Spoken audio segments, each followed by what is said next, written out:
This September, Tibetans living in the US and in Australia are reaching out to their political leadership and representatives in the parliaments in their effort to bring their government's attention to Tibet, where the Chinese government's intensified repression continues to present a serious and ever-growing threat to Tibet's environment, its culture, language, religion, traditional way of life, and the basic rights and freedom of Tibetans.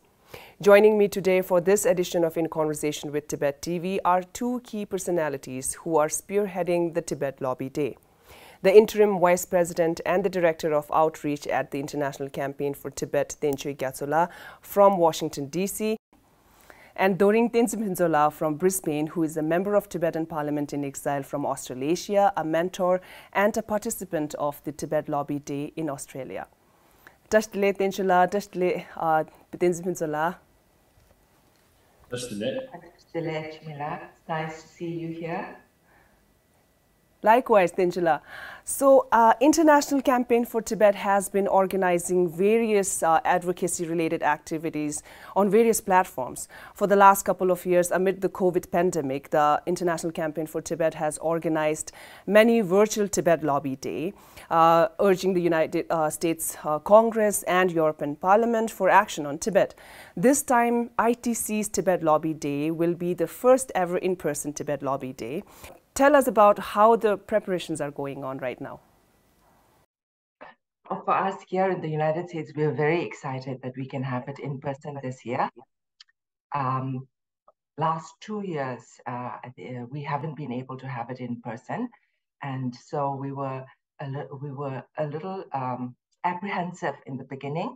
But I think our members, the Tibetan communities across the United States, the Tibet support groups like SFT, everybody has embraced this opportunity, and we have over 100 people registered, and we're in the midst of busy preparations going on.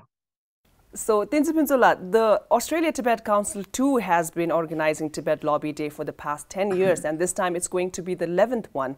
Many in-person lobby activities has been undertaken in the previous years. This time's event, the 11th Tibet Lobby Day in Australia, was scheduled to kickstart on this 12th September. Now it has been postponed due to the suspension of Australian Parliament for the next couple of weeks. So how does the situation look right now? In the last 11 years, it has always been the in-person lobby for the Tibetans in Australia, headed by the Australia-Tibet Council, along with the members from the Tibetan communities, and of course, myself involved in it. And yes, in the last 2 years, due to the COVID season, there has not been any in-person lobby, but we had online lobbies with the members of the parliament concerned.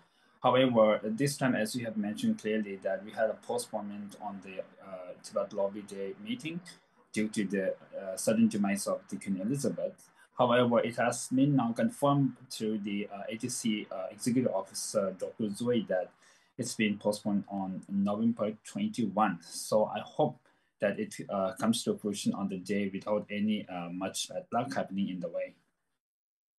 Great. So we seem to have a date right now. That's a good news. Yes. So the effectiveness of lobby or lobbying methods depends on many factors, out of which well-informed lobbyists is a key factor. How well-informed are the youth lobbyists on Tibet-related issues, the backgrounds, the bill, for example, in case of Washington, D.C. ICT's lobby? So, Tenchoe, how well-informed are the lobbyists this time? We'll be holding a virtual lobby training day. We have, what we usually do is we prepare all the material, we prepare talking points for everything. Lobbyists all come with different backgrounds, because we have, from young to elder, we have all kinds of age groups and all kinds of backgrounds who sign up. So we don't expect them to be Tibet experts, but they are people who care about the Tibet issue, and they are constituents of the members that they will be meeting. So that is the most important thing, to have that connection as constituents. And the talking points, we offer them. So it's really simple. We've broken it down to very easy steps. And then we have a 2-hour session this coming Sunday where we'll meet everybody virtually, and then we'll break down into smaller groups, and we'll do training and tests with them and speaking and engaging with them. So well, by the time they're here in person next Thursday, they should be well prepared. So we've had this starting from 2009. So we have many experienced lobbyists who come back every year, and we have lots of new ones also. So it gets, when you have a group of experience as well as new, it's interesting and fun, and people enjoy it, and they feel like they were able to make a contribution. And it really makes a difference also. True, that's true. Right, and how about in Australia, Tenzin? How are the preparations going? How well lobbyists are being prepared there now? I understand there are a certain number of participants or lobbyists who have registered. Yes, normally what happens in Australia is that the Australia Tibet Council will contact all the Tibetan community executives who will send a list of names who would like to participate in the lobby. And this year, as far as I know, there are 12 participants cutting across Australia. And of course, they are having a lot of preparations in their own way. However, when they reach the Canberra, the capital city, there will be one whole day, like dedicated towards the workshop as to how you speak to the members of the parliament and what are the key issues that you are going to address. Normally, we feel that the Tibetans in Australia, as you and others may know, they are either former political prisoners or the children of them like me. So they are expected to be well informed as to what they need to speak to the members of the parliament or the lobbyists. However, they are being trained on a whole day ahead of the lobby so that they can, more or less professionally speak to the members and lobby for what they really they are here for. Mm-hmm. Right. So on part of ICT, you are reaching out to congressional representatives in order to support the passage of the promoting a resolution to the Tibet-China Conflict Act. So on its passage, this act will make it an official U.S. policy that the conflict between Tibet and China is unresolved, and the Tibet's legal status remains to be determined under the international law. This act will recognize and direct United States public diplomacy efforts towards countering disinformation about Tibet from the part of government of the People's Republic of China and the Chinese Communist Party, including disinformation about Tibet, history of Tibet or Tibetan people, and the Tibetan institutions, including that of His Holiness the Dalai Lama. In addition to that, there will be some modifications to the Tibet Policy Act of 2002. So this is going to be an act of an enormous significance. So Tenchoe, we understand the bill has been referred to the Committee on Foreign Affairs. What legislative processes this bill has to undergo for it to become a law? And in terms of timeline, when and where does ICT intensify its lobbying effort? So we've really scheduled this lobby day this time in the fall to be able to push for this bill. Normally, we schedule our lobby days in March, early spring, March, April. But this year, because it's a new, because of the congressional schedule and because we didn't have a solid bill, we waited till the fall when we knew we might have something. And then now that we have that, we have this lobby day as part of our efforts overall to push for this bill. Your question about how what the movement forward will be, it really depends on what's going on in Congress. On our side, the goal is to get as many members supporting this as possible. We are right now, the bill is on the House side. We are also reaching Senate offices diligently for a companion bill on the Senate side. There is a lot of interest and a lot of support, but with elections here in the United States coming up, there is so much agenda heavy in the congressional offices, and the staffers are overloaded with work there. So we have to really figure out what the path forward is going to be.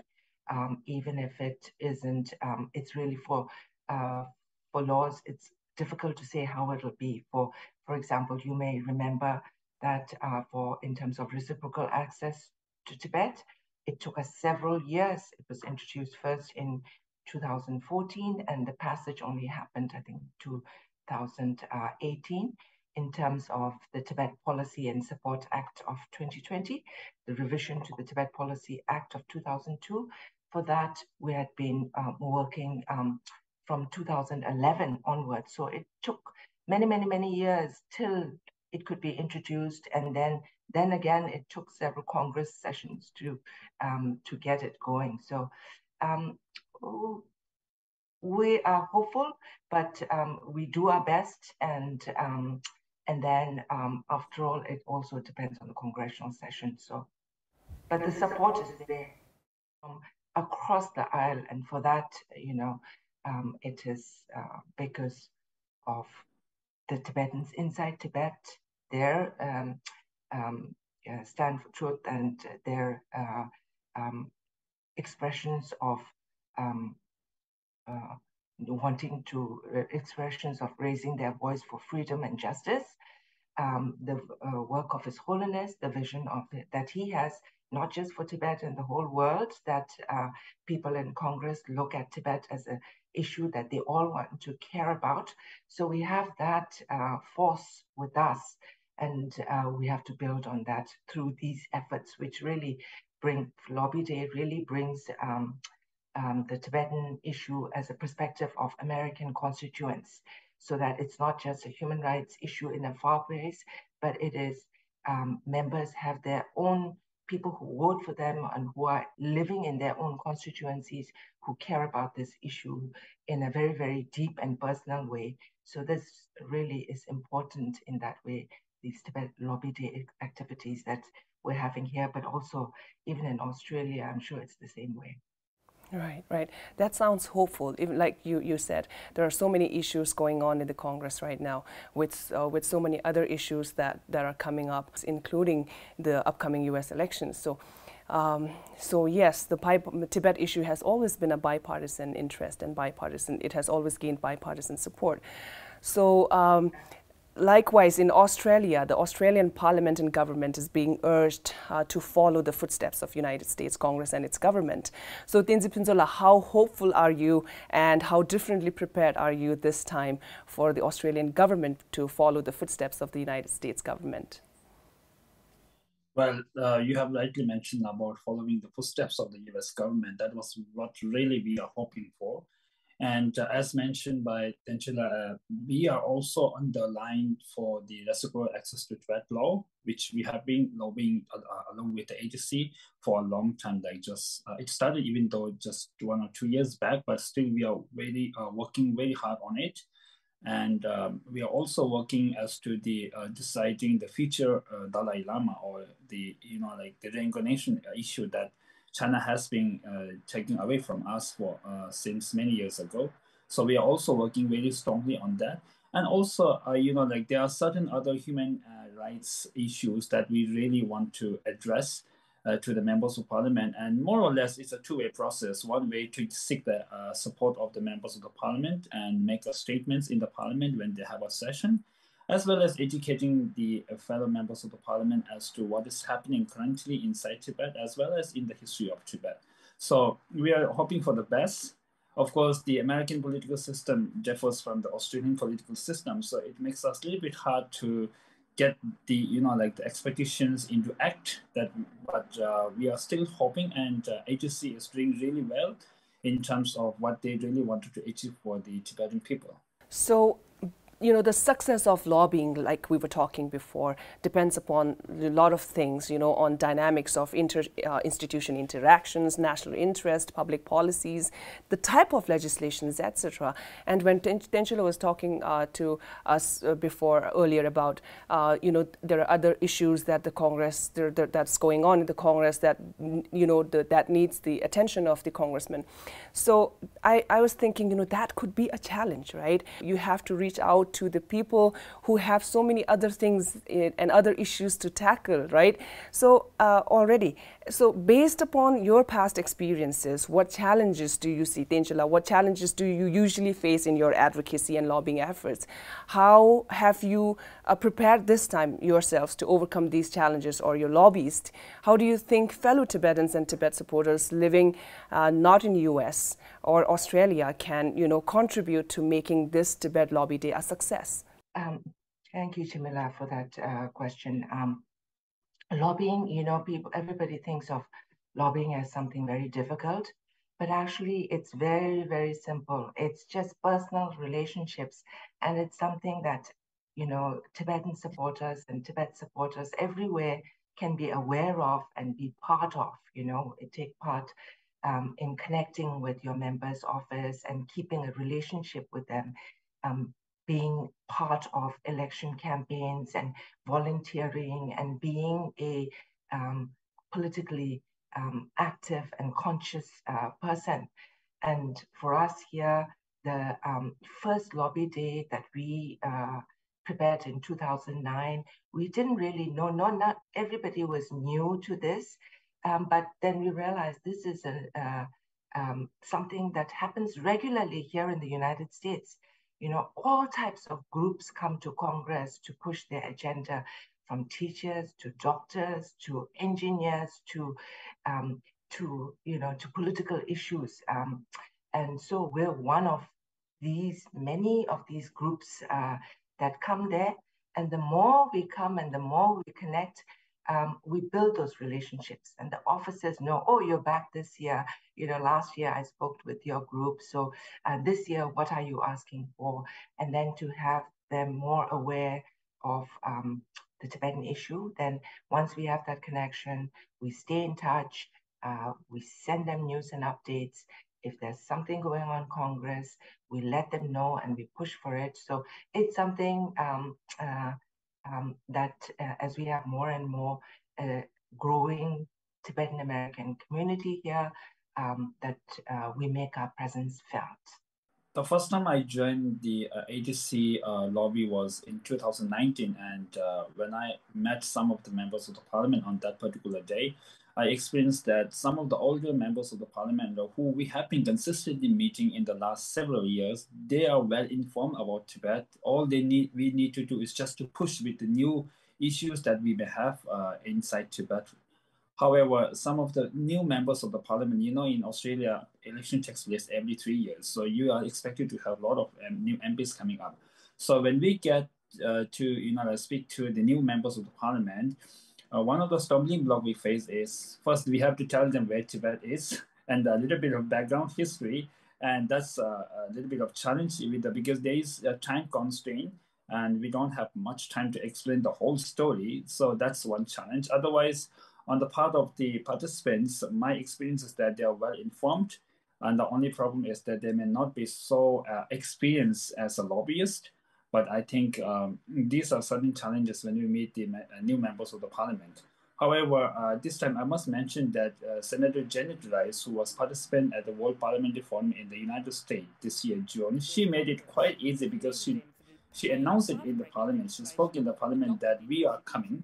We are to lobby for Tibet, and she also even tried to mobilize a lot of members of parliament, speaking that they all are expected to meet us and join the, Australia Parliamentary Forum on Tibet, which is one of the key support group for the Tibetans inside the parliament. So yes, there are certain challenges, and I'm sure that these challenges can be overcome as we meet the new members of the parliament day in and day out and consistently. I appeal to Tibetans in Australia to search in the Google, check who your members of parliament or senators are, and continue with the lobby. It's just a one-day lobby in a year. So you can continue by making it more localized movement. So that is really going to be really, really helpful. And you can mobilize the whole local members of the parliament to join the Tibet support groups. That's most important, I think. Here also, not everybody can come to Washington, D.C. and spend 2 days and travel all this way. But we also have a online component. So we do a virtual lobby day where when people can sign up online and sign up petitions online, or they can also pick up the phone and call their member's office and say, we care about this issue and we are promoting this bill. So there are other things that you can do aside from coming to DC to join us. Thank you so much, Tenchoe Gyatso Tenzin Phuntsok, for being with us here today. We wish you success and all the luck for the upcoming event, Tibet Lobby Day. Thank you for having us. Thank you very much. It is time Tibet is heard and its presence felt. So the date is set for the first in-person Tibet Lobby Day in Washington, D.C. It is September 22nd and 23rd. And it is November 21st for Australia-Tibet Council's Tibet Lobby Day in Canberra. Thank you for watching this episode of In Conversation with Tibettv.